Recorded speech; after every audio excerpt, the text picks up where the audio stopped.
Muy buenas tardes, bienvenidos a Agenda MOL TV, una nueva semana. Se está acabando marzo, pero al parecer vamos a tener constituyentes para rato. Hay mucha incertidumbre todavía respecto a lo que va a pasar con las nuevas fechas de las elecciones. Vamos a estar conociendo a 3 candidatos a la convención, preguntándoles también qué les parece esta posibilidad, ya cada vez más cierta, de que se posterguen las elecciones de abril para la segunda semana de mayo. Les presento a nuestros invitados de inmediato. Estamos junto a Tomás Mandiola, candidato constituyente por Evópoli, por el distrito 24. Tomás, ¿cómo estás? Bienvenido. Muy bien, Bárbara. Aquí estamos con este nuevo escenario que se nos avecina, así que nada, viendo el aspecto positivo de este alargamiento del proceso electoral. Así que muchísimas gracias por la invitación y saludo afectuosamente también, a Macarena y a Mario. Te agradece ese espíritu positivo tan necesario en estos días. Bueno, estamos también junto a Macarena Letelier. Ella es candidata constituyente independiente con un cupo de la UDI por el distrito 10. ¿Cómo estás, Macarena?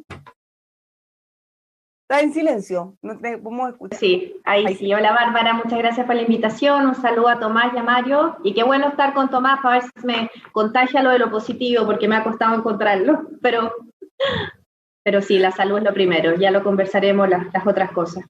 Bueno, ya haremos una catarsis colectiva en los próximos minutos también. Como lo anticipaba Macarena, estamos junto a Mario Aguilar, candidato constituyente independiente por el distrito 8. ¿Cómo está, Mario? Bienvenido.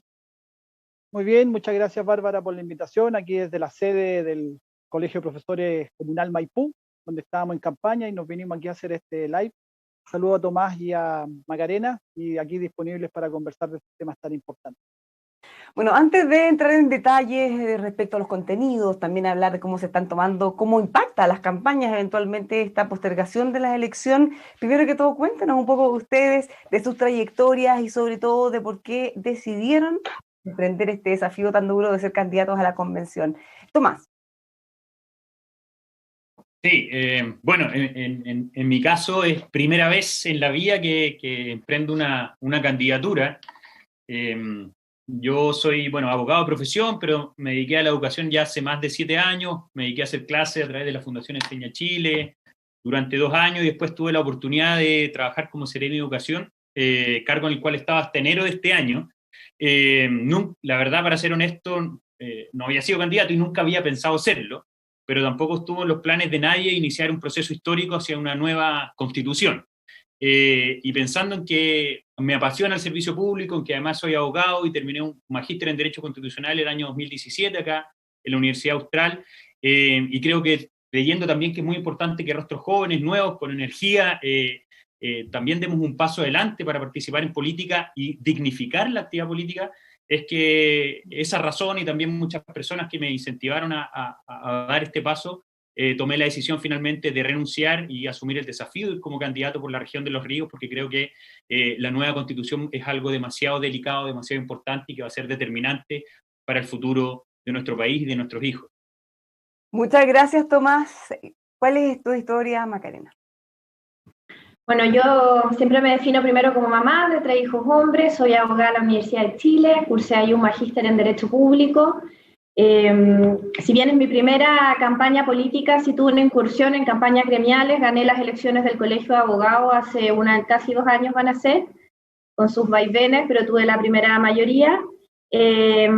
Muy apasionada por el derecho constitucional, fui 10 años ayudante a José Luis Sea, pero los últimos 10 años me he dedicado a la resolución pacífica de conflictos, desde la enseñanza de la técnica de la negociación, de la persuasión, de escuchar, de generar confianza, y eso la verdad es que me hizo como un match súper interesante entre lo jurídico y lo humano, Bárbara, que hoy día me tiene con muchas ganas en este proceso, y más aún después de 1 año y medio de ser observadora de un consejo que hay del Chile que queremos, que me ha tocado liderar diálogos en las cárceles, en Arica con emprendedores, etcétera, donde me he empapado mucho de ese estallido social y realmente lo que la gente conversa, siente, espera, etcétera. Mamá de corazón, profesora de alma, como digo yo, y con hartas ganas, pero sigo un poco noqueada con el cambio de elecciones, porque no solo somos candidatos, somos personas, y eso demuestra también un cansancio aquí, pero vamos que se puede. Vamos a estar conversando de eso en profundidad en unos minutos, Mario. Ya lo conocíamos, de hecho nosotros conversamos también varias veces cuando usted estaba presidiendo el gremio de los profesores. Sí, bueno, yo soy profesor de verdad, educador, título de profesor, he trabajado en todo el sistema educacional, pedagogo, y nosotros como colegio de profesores desde el año 1997, imagínense la cantidad de años que levantamos la necesidad de que en Chile hubiera una asamblea constituyente y una nueva constitución. Desde aquellos años, cuando esto parecía una quimera imposible, nosotros ya planteábamos esa necesidad, por lo tanto, que el profesorado y docentes podamos participar de este proceso constituyente es muy natural, es muy lógico, hemos estado en la lucha, nosotros estuvimos desde el primer día, desde el 18 de octubre en las calles, reclamando por un cambio que durante 30 años la élite de este país negó. Durante 30 años se acomodaron a sus intereses, se acomodaron a sus negocios, el duopolio que nos gobernó se olvidó de la gente, y por eso estalló, y por eso el eslogan es muy claro, no son 30 pesos, son 30 años. Hay una objeción y una impugnación a toda la clase política y a toda la clase dirigente de este país, y creo que la nueva constitución la tenemos que redactar primero quienes queríamos que la constitución cambiara.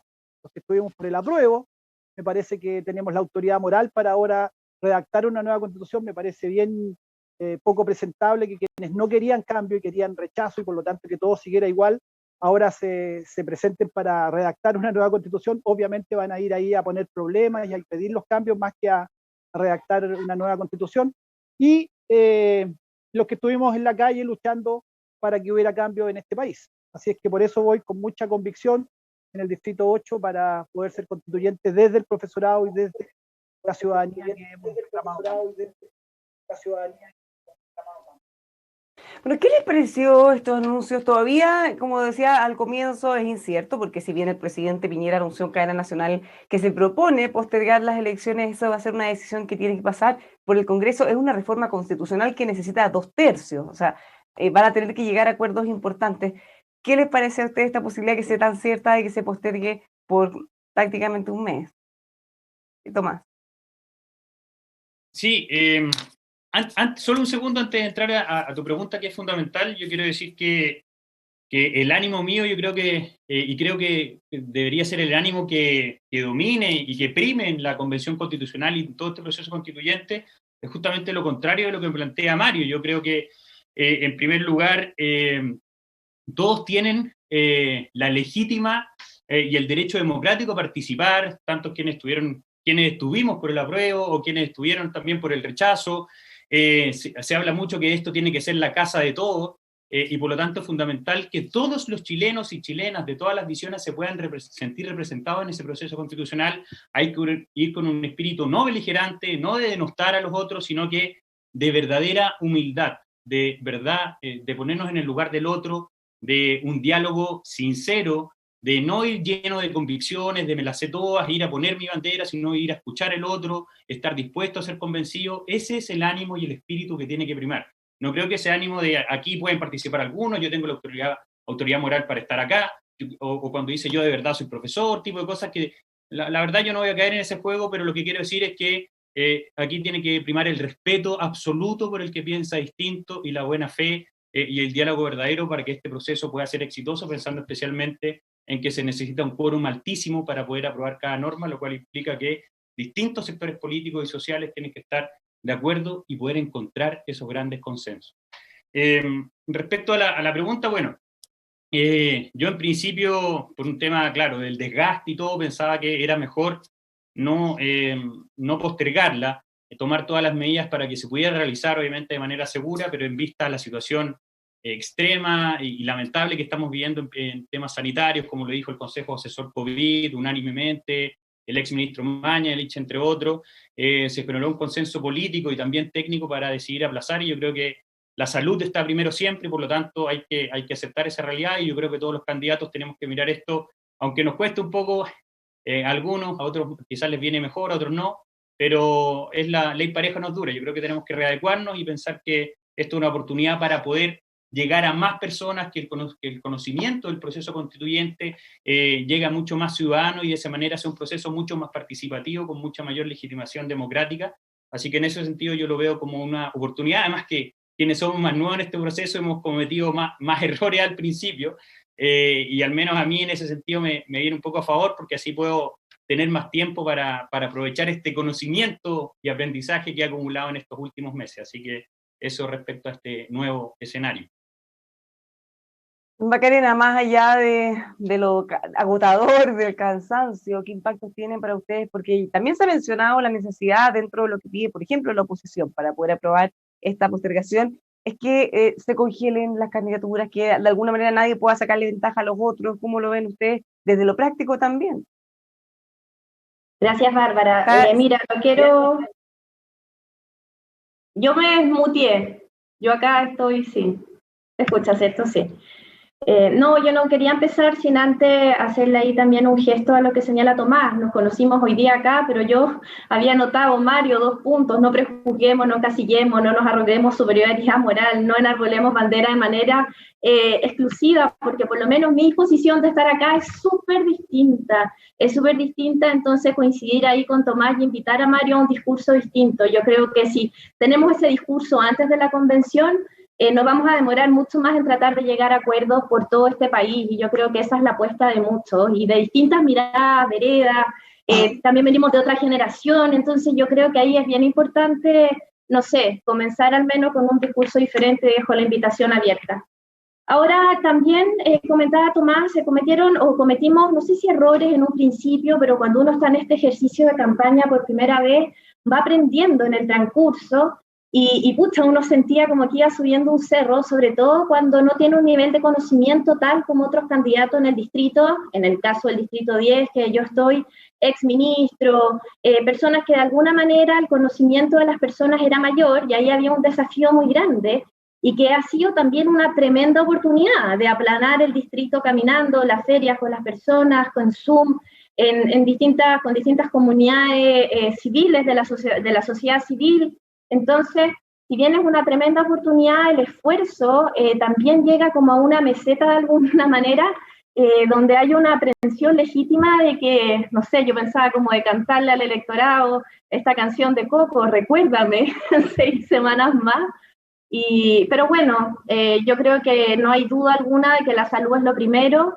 Tendremos que ver qué es lo que se decía, el quórum es alto, son 2/3, y poner lo mejor del país por delante, sin sacar cuentas políticas. Es complejo, Bárbara, hay obligaciones financieras, las campañas de alguna manera estaban planeadas para 2 semanas más, hay equipos comprometidos, 1 persona, 2 personas. No es fácil, pero creo que estamos en un año donde la capacidad de adaptarnos a los cambios nos está esforzando al máximo, y bueno, tenemos que seguir en eso y pensar que estamos saliendo, o que ya algo, no sé, con la vacuna, ver como el final de esta gran pandemia no tan lejos como era hace un año. Y bueno, eso sigue teniendo costos muy altos. Lo que sí no me gustaría es que hubiera trabas para la democracia, que todos queremos cuidar con tanta fuerza, y las canchas de estas campañas que ya son disparejas en muchos sentidos. Entonces ahí yo creo que hay que ver bien cuáles son los acuerdos respecto a la publicidad, al financiamiento, y ahí velar también por la igualdad de los candidatos y candidatas para llegar hasta el final y la fecha en que se acuerde. Muchas gracias, Macarena. Mario, ¿cómo ve esta postergación también de las elecciones y los impactos, ya sean los presupuestos, la forma de hacer campaña, la dificultad también de parar entre medio y después retomar un par de semanas antes de las elecciones? Sí, Bárbara, también deme 30 segundos para hacer un contrapunto. No es de extrañar que Tomás y Macarena estén de acuerdo, si son de la misma coalición política, Evópoli y UDI, son de la coalición de gobierno, defienden este gobierno, han sido funcionarios de gobierno. Es evidente que no es extraño que estén de acuerdo entre ellos y piensen muy distinto a mí. Yo represento otra cosa, yo represento al mundo social, represento a los que hemos querido cambio, represento a los que hemos estado postergados durante todos estos años, y yo voy a ser muy claro en esto. Una cosa es tener espíritu cívico, por supuesto, respetar las posturas de los otros, por supuesto, ellos tienen todo el derecho a representar lo que representan, pero otra cosa es entrar en negociaciones que hoy día la gente rechaza. Yo no voy a negociar los derechos sociales, no voy a entrar a un falso consenso, dame esto para que yo te dé esto otro, manténme a las transnacionales llevándose el cobre y te voy a dar esto otro por acá. No. nosotros no vamos a ir a la Convención Constitucional a eso, vamos a ir a llevar la voz de lo que la gente ha reclamado y de lo que los vecinos del Distrito 8 en este caso me están pidiendo. Yo no voy a entrar a negociar lo que la gente me ha pedido. Yendo a su pregunta, lo primero es decir que anoche Piñera reconoció que el país está en una catástrofe. Y quiero recordar las palabras del ministro Pari hace un par de semanas cuando le preguntaron si era viable o si vislumbraba el gobierno suspenderlas o postergar las elecciones. Y el ministro Pari dijo textualmente, no se van a suspender las elecciones, tendríamos que estar en una catástrofe para que ello ocurriera. Y anoche el presidente Piñera, el señor Piñera, pide postergar las elecciones a través de su proyecto de ley, o sea, reconoce que hay una catástrofe y reconoce que el manejo de la pandemia nos ha llevado a esta catástrofe, lo reconoce, tácitamente, digamos, como es un winner él, como es un tipo que jamás va a reconocer un error, no lo va a decir, pero es evidente que se reconoce que en el verano se dieron señales muy erráticas, se presentó un triunfalismo que fue absolutamente inconducente y absolutamente equivocado, se nos dio ya casi como que la pandemia estaba superada, se dieron los permisos de vacaciones, se abrieron los malls, se hizo todo lo que se hizo, y hoy día están las consecuencias, y en el caso nuestro como profesores, toda la lucha que tuvimos que dar para que no se nos cursara un retorno a clases que hubiera sido la catástrofe todavía peor si hubiéramos entrado al 2020 como querían, como quería los Ceremi, les ordenaban que hicieran todo tipo de presión, como el caso de Tomás, que en Los Ríos ejerció todo tipo de presiones para que los colegios volvieran a clase, y felizmente las comunidades escolares no le hicimos caso al gobierno. Imagínense el desastre que tendríamos hoy día, y ahora en marzo, lo mismo, se forzó un retorno que por supuesto a la vuelta de pocos días quedó absolutamente fuera de lugar, porque hoy día tenemos una situación sanitaria grave. Dado eso, parece que la postergación de las elecciones es inevitable, pero no podemos dejar de mencionar la enorme responsabilidad que tiene el gobierno, porque esto era previsible. El propio ministro París dijo en diciembre que en marzo podríamos llegar a tener 9.000 contagios diarios, y estamos acercándonos a esa cifra. Entonces, no me digan ahora que eso no pudo preverse, que eso no pudo verse con anticipación y no improvisadamente como está haciendo ahora. Por supuesto, lo afrontaremos de la mejor manera posible y con la mejor disposición, porque hay que cuidar la salud de la gente. Eso es lo primero. Pero evidentemente que hay responsables de este desastre en el que estamos viviendo. Ahora, ya entrando en los contenidos, cuéntenos cuáles son las prioridades. Por supuesto, van a tener que conversar de todo, pero ¿cuáles son las cosas que más les interesa, que deberían quedar eventualmente en este nuevo texto constitucional, Tomás?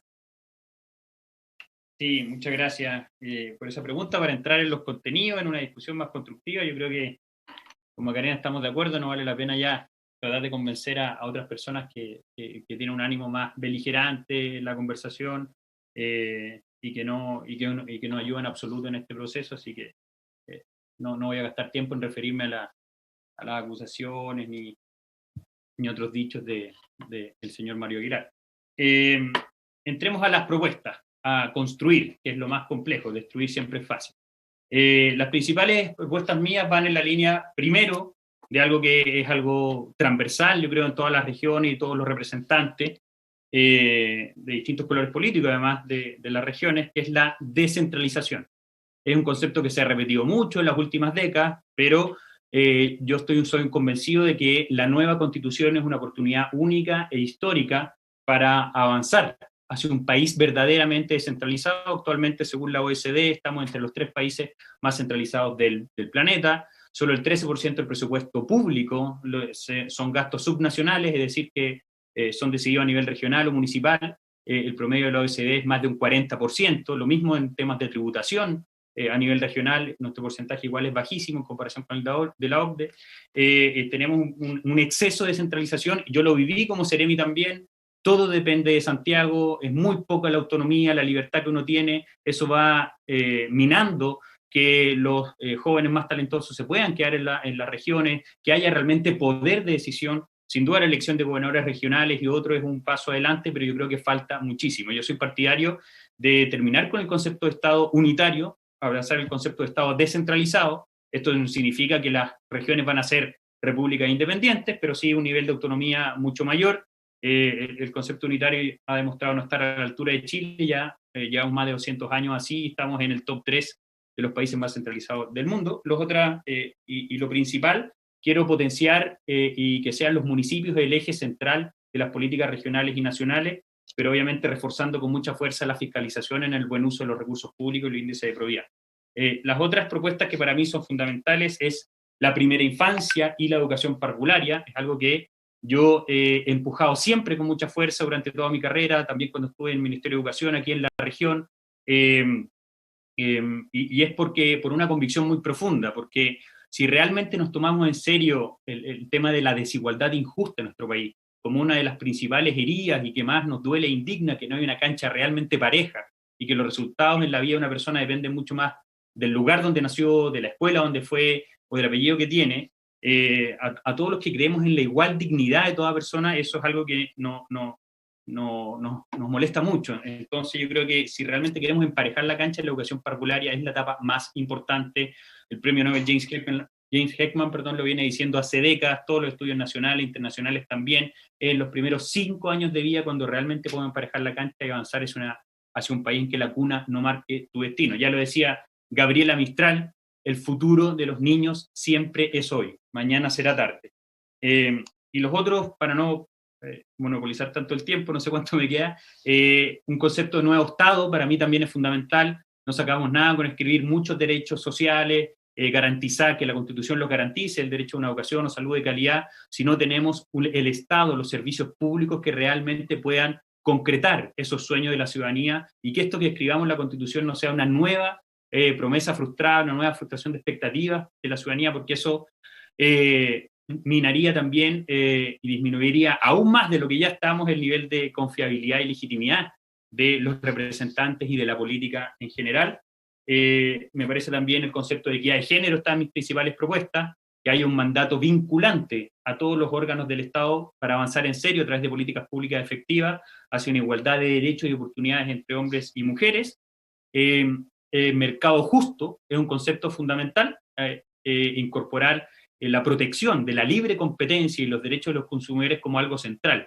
Yo creo que muchos estamos a favor del mercado y las libertades económicas, pero cuando realmente beneficia a las personas y a los que hacen trampa, las colusiones, hayan penas de cárcel como corresponde para proteger también la buena fe de los mercados y que realmente beneficie a las personas. Y lo último era la política del deporte.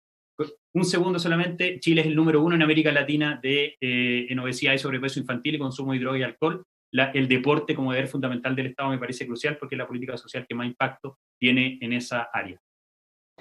Macarena, ¿cuáles son las cosas más relevantes que crees que deberían estar en esta nueva Constitución?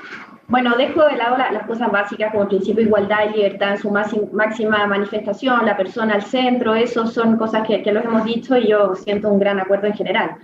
Me he dado cuenta, Bárbara, recorriendo el Distrito 10 y ya hace un tiempo también habiendo trabajado en el sector público, hoy día en el sector gremial, la importancia de los gobiernos locales. Yo creo que el municipio tiene que tener una doble revisión, tanto la modernización del mismo como la redistribución de los ingresos y el apoyo que tenga. Algo se ha trabajado en los últimos años, pero estamos muy lejos de lograr lo que esperamos, yo creo. Mira, en comunas como La Granja, en San Joaquín, en Macul, la verdad es que yo no he visto dónde no sea la primera cara del Estado en los municipios, y eso tiene un doble clic que a mí me gustaría trabajar y poder liderar en la convención. Lo primero es el acceso a la justicia también a través de los municipios, y eso va por una modernización de los juzgados de policía local, hoy día no se han tecnologizado, que no son parte de la oficina virtual del Poder Judicial, y la justicia a tiempo a las personas les entrega dignidad, entrega paz social, y es muy importante y se habla muy poco, pero tal vez por la deformación profesional que uno tiene es algo que a mí me moviliza mucho, la justicia en general. Y también la modernización del Estado en general, en particular de los gobiernos locales, con un sentido de urgencia de las cosas. Yo creo que el sentido de urgencia ha quedado validado viviendo una pandemia. Las cosas no pueden esperar, las filas del Estado, las filas en el sector privado para las personas, no importa quién sea el prestador del derecho, del servicio, yo creo que ahí tenemos que poner bastante énfasis. Después hay un tema que he podido revisar en otras constituciones también, y tal vez porque uno está en una generación bien bisagra hoy día, que son los deberes intergeneracionales, y ahí está el foco en la primera infancia, como bien decía Tomás, pero también en los adultos mayores. Y esos deberes intergeneracionales, ojo que estoy hablando de deberes y no de derechos, que se escuchan muy poco, no solo van desde una mirada existencialista hacia el adulto mayor. Me ha tocado conversar con muchos adultos mayores en Santiago Centro, en Providencia y en Ñuñoa sobre todo, y que no quieran sentir que hay como un paternalismo exacerbado y decir como, no, mira, mejoremos las políticas para los abuelitos. Muy por el contrario, hay un gran porcentaje autovalentes, sin enfermedades, que quieren permanecer insertos en la sociedad, y ahí también tenemos que tener los incentivos correctos, porque como yo digo, estamos todos en el mismo tren, vagones antes, vagones después, estamos todos en el mismo tren. una mirada de género que cruce la Constitución, Bárbara. Yo creo que una mirada de género es una deuda histórica mundial. Aquí no estamos diciendo somos mejores, somos peores, los cambios culturales cuestan, pero esta oportunidad de tener una convención paritaria abre que pueda quedar ese sello y que ahí también trabajemos muchos puntos. Y eso en cuanto al fondo. Yo me quiero solo 3 segundos en cuanto a la forma. A mí me mueve mucho el tema de resolver conflictos y generar confianza, porque es algo que como profesora en Chile y en otros países me toca enseñar hace ya más de 10 años. Y en ese sentido siempre invitar a un lenguaje distinto, no descalificativo, que yo entiendo y lo comprendo, Mario, que puede ser parte de un proceso de campaña nomás, porque me toca verlo mucho en conflictos entre personas, entre distintos grupos, que en un principio hay un lenguaje súper descalificador, pero créanme que finalmente resulta con herramientas necesarias no llegar a que no existan diferencias, y las diferencias son legítimas, pero aquí no se trata de defender un gobierno de turno, sino que de la salud de un país, y la gran responsabilidad de nosotros en la convención finalmente va a ser mostrarle a este país una manera distinta de hacer las cosas para legitimar la futura constitución. Así que le pongo un énfasis muy importante a la forma también de esta convención, Bárbara. Mario, ¿cuáles son las prioridades que ustedes van a ir a defender y van a hacer todo lo posible para que estén incorporadas en la nueva Constitución? Yo planteo 3 ejes fundamentales en lo que hace a la recuperación. Primero, como primer eje, la recuperación de los derechos sociales. Los derechos sociales en Chile se han mercantilizado, se han convertido en un negocio. Todo es negocio hoy día. El agua es negocio, la educación es negocio, la salud es negocio, la previsión es negocio. Los grandes grupos económicos se han apoderado de los derechos sociales para sus intereses particulares, y evidentemente necesitamos pasar de un Estado subsidiario, que es un Estado ausente, un Estado cobarde, un Estado que no se hace cargo de sus responsabilidades de asegurar los derechos sociales, por un Estado garante de derechos, un Estado mucho más activo.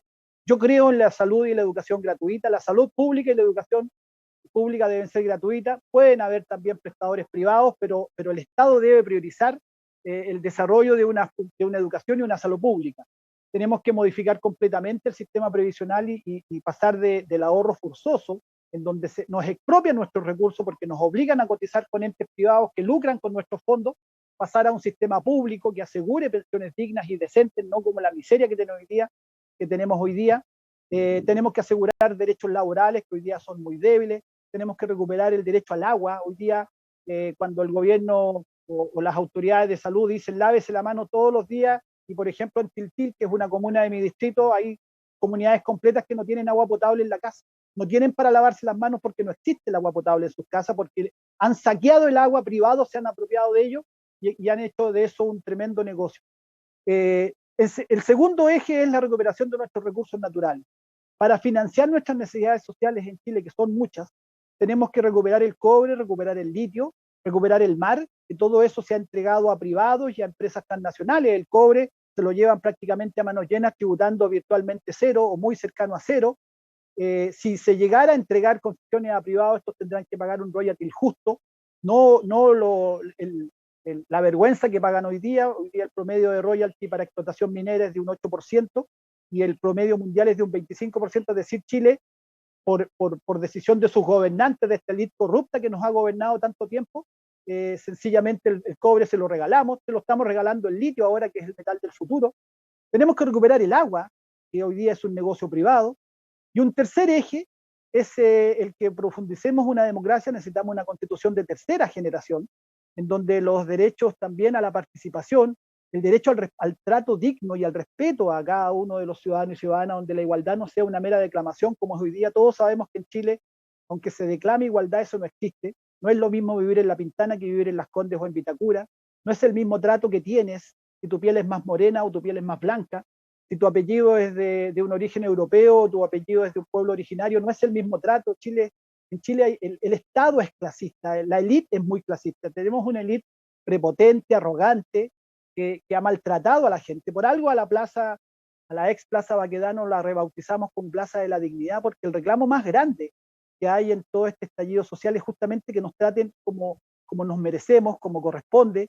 Eso que en este país, en donde funcionarios de gobierno, este gobierno que se defiende hoy día, a pesar de que tiene un 6% de apoyo ciudadano, llegaron a decir que la gente se levantara más temprano, la gente que ya se levantaba a las 5:30 de la madrugada, le pedían que se levantara más temprano para que no lo afectara la subida del pasaje del metro, o cuando decían que la gente iba a las 5 de la mañana a los consultorios a hacer vida social, o cuando subía el pan y los artículos básicos, el ministro de Hacienda burlonamente decía, pero compren flores porque las flores bajaron.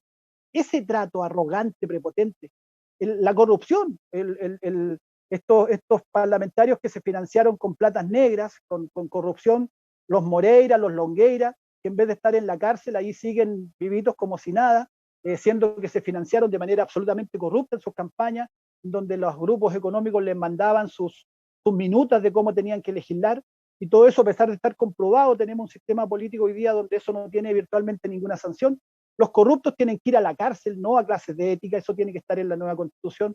Los que fallan en sus cargos tienen que salir de sus cargos y la ciudadanía debe poder sacarlos, sea alcaldes, sean diputados, sean senadores o sea presidente de la República. Si fallan en sus funciones tienen que poder salir de los cargos y que la ciudadanía tenga el respeto que nos corresponde y que nos merecemos. Creo yo que eso es lo que en la nueva Constitución tiene que estar contemplado con mucha claridad y es lo que ha demandado la ciudadanía, ciertamente. Ahora, ¿dónde creen ustedes, ya tenemos más o menos claro las cosas que a ustedes les gustaría que estuvieran, ¿dónde creen que van a estar los disensos? Hay cosas, hay posturas que van a ser de todas maneras, como decía Macarena, distintas, contrarias, y van a tener que probablemente poner mucho más esfuerzo en ponerse de acuerdo. Derechos de propiedad, por ejemplo, lo que tiene que ver con agua. ¿Dónde ven ustedes que pueden estar esas complicaciones? Tomás. Gracias, Bárbara. Sí, ahí me gustaría decir que hay un debate neurálgico entre esta, que llevamos ya más de 10 años, esto de lo público, lo privado y lo estatal. Yo me he dedicado hace mucho tiempo a la educación y ahí me gustaría decir, en primer lugar, que yo no considero que lo público sea sinónimo de estatal. Yo creo en un sistema público de educación, algo como que lo que ya existe en parte en educación escolar, donde tenemos proveedores municipales, estatales, los que van pasando los servicios locales de educación, y también particular subvencionados, compuestos por fundaciones y corporaciones sin fines de lucro, es decir, son organizaciones no estatales de la sociedad civil, que no son mercados, son sociedad civil, no tienen fines de lucro, y que es muy importante que participen y que han entregado un servicio de primera calidad también, un bien público, y no necesariamente siendo estatales, sino que siendo subvencionados y regulados por el Estado. Yo fui Seremi de Educación. Para que cualquier establecimiento privado tenga el reconocimiento oficial, tiene una enorme cantidad de restricciones, requisitos, límites de infraestructura, jurídicos, pedagógicos. Por lo tanto, eso es importante. Si el Estado va a ser un Estado pluralista, no monopólico, como algunos quieren, que monopolice exclusivamente la provisión de ciertos bienes públicos, sino que un Estado pluralista que incentive la diversidad, es importante que también, si va a entregar una subvención o va a apoyar financieramente, que también regule y fiscalice que el bien público que se entrega realmente sea de calidad. Yo tampoco creo que la actual Constitución establezca un Estado mínimo. La palabra subsidiariedad no existe en ninguna parte de nuestra actual Constitución. Es un principio más bien arquitectónico que lo único que busca es que el Estado no monopolice áreas enteras de la vida social, respete la autonomía de los cuerpos intermedios, que por ejemplo en la educación, en la salud, puedan haber perfectamente provisión estatal, como por ejemplo el FONASA con casi el 80%, y también puede haber privada como lo hay en educación y otros. Ahora, yo obviamente estoy dispuesto a entrar a la educación del detalle, si esos privados puede haber seguro público o no de salud, aunque creo que esas materias también son propias de materia legal. Hay que recordar que la Constitución no son programas de gobierno, son los grandes acuerdos intergeneracionales que pueden durar 1 siglo o 2 siglos. Con esta Constitución, que es una sola para el país, debe ser posible que gobiernen tanto gobiernos de centro, derecha, izquierda. Por lo tanto, no puede representar mi visión ideológica, plasmarla ahí, sino que los grandes consensos, repito, yo voy a esta convención, las posiciones duras, fanáticas, no van a servir de nada. Hay que ir aquí abierto a llegar a grandes acuerdos para que logremos, aunque es muy difícil, lo sé, pero logremos tener una Constitución en la cual todos nos sintamos parte. El concepto para mí, subsidiariedad, también está mal utilizado. Repito, es que el cuerpo intermedio no se vea monopolizado por el Estado, pero tiene dos fases, dos dimensiones, eso tiene que enfatizarlo, una que es activa y otra pasiva. O sea, si la familia está haciendo bien, por ejemplo, no es bueno que el Estado se meta en ese rol si la familia lo está haciendo bien, pero también es activa, es decir, tiene que actuar con mucha fuerza cuando es necesario para habilitar esa sociedad intermedia, entregar educación, salud, pensiones, cuando es necesario. Eso no hay ninguna limitación para eso. Yo tampoco, y también creo en el rol del Estado, un rol social potente, pero que no deje fuera a los privados de la participación en los bienes públicos, porque han demostrado ser un enorme aporte para el país. Enorme aporte para... Macarena, los puntos de disenso. Gracias, Bárbara. Mira, yo pienso que, y de nuevo, perdón, porque uno vuelve como a lo que ha estado los últimos 10 años, cuando uno negocia o quiere llegar a acuerdos, siempre hay puntos que es muy difícil que uno vaya a ceder, y eso cruza, por ejemplo, lo valórico. Yo estoy por el derecho a la vida al que está por nacer, y eso en realidad tiene poco espacio de llegar a un acuerdo, ¿cierto? Y tendrá que ahí operar la democracia y la mayoría de acuerdo a los quórums que se han establecido constitucionalmente. Pero sí creo que va a generar discusión, pero con buenas reflexiones, y aquí es importante la participación ciudadana en plenitud, importante escuchar expertos, etcétera. Por ejemplo, la discusión que hay sobre el sistema de gobierno, un presidencialismo acentuado, un semipresidencialismo, un parlamentarismo. Yo creo que eso va a marcar los próximos 50 años del país, también de la mano de qué sistema electoral es el que mejor conversa, para que haya, lo que uno quiere al final es una colaboración entre los colegisladores y una buena interacción entre los tres poderes del Estado, ¿cierto? No nos olvidemos que está el Poder Judicial también. Entonces pienso que si bien no van a haber grandes disentimientos porque hay un objetivo en común y es que el Estado funcione, sí hay hoy día distintas miradas.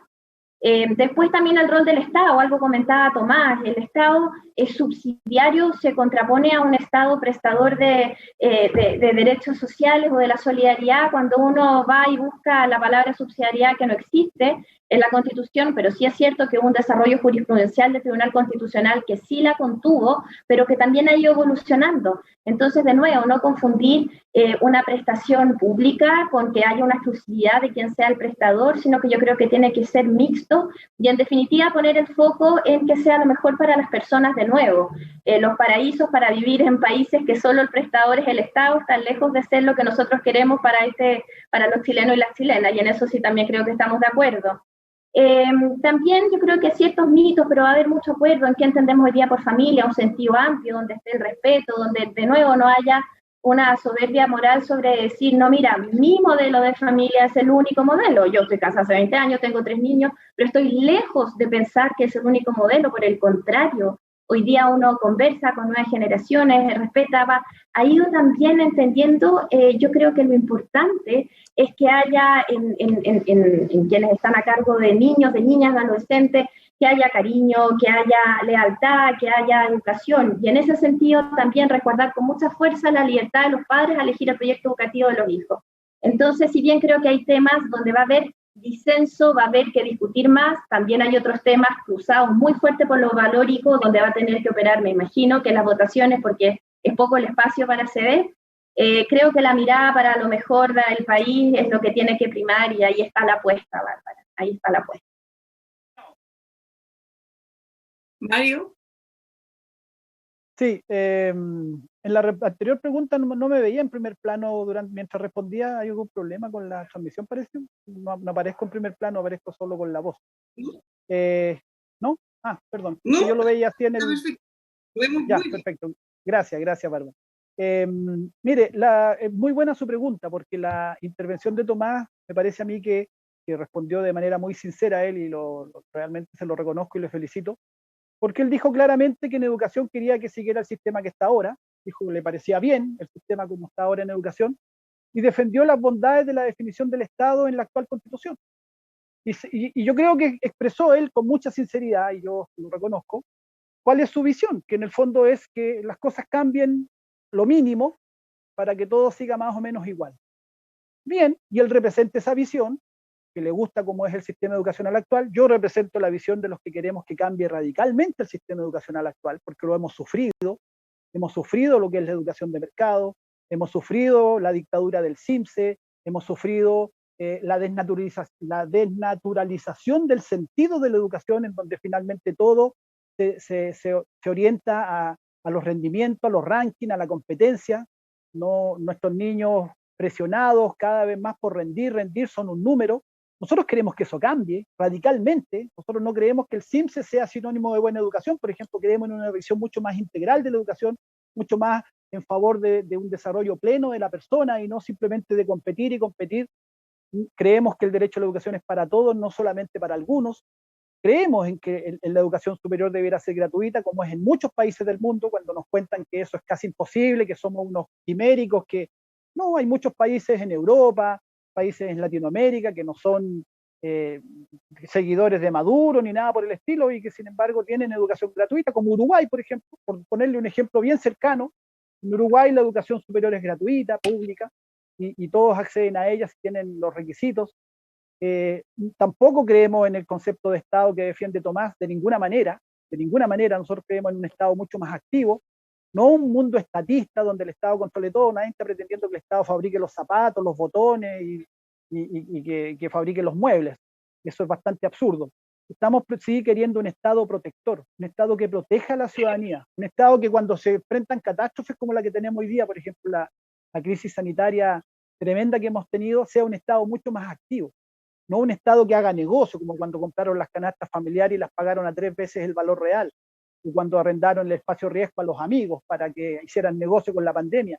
No, queremos un Estado que proteja a su gente, que eso esté establecido constitucionalmente, y por supuesto, que esos derechos sean sustantivos, y seguramente Macarena me entiende perfectamente de lo que hablo, la diferencia entre un derecho meramente proclamado, meramente aspiracional, a un derecho sustantivo redactado de tal forma que sea un derecho exigible, y que las autoridades que no hagan cumplir ese derecho, al ser sustantivo en la redacción constitucional, sean autoridades que puedan ser sancionadas por no respetar y hacer cumplir lo que el mandato constitucional de asegurar el derecho a la educación, asegurar el derecho a la salud, asegurar el derecho a la previsión digna.